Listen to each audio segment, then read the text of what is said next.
अच्छी नमाज पढ़ो, अपनी नमाजों को बेहतर बनाओ, इस रुकू सजदे में जान लगाओ, थोड़ी नमाज थोड़ी शौक से भी पढ़ो, कम से कम इतना करो। अब मेरी बात गौर से सुनना, हर नमाज के शुरू करने से पहले, हर नमाज से पहले चुपके से ये दुआ मांग लो कि अल्लाह अच्छी नमाज पढ़ने की तौफीक दीजिए। बस इतनी आसान बात बता रहा हूं कि अल्लाह अच्छी नमाज पढ़ने की तौफीक दे दीजिए हर नमाज से पहले।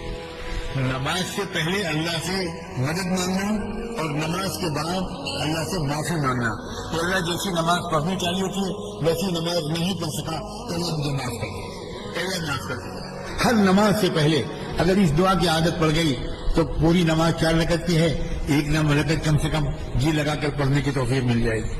कुछ दिन के बाद 2 रकतों में दिल लगेगा, कुछ दिन के बाद 3 रकतों में दिल लगेगा, फिर कुछ दिन के बाद पूरी नमाज में इधर उधर जहन नहीं जाएगा इंशाअल्लाह।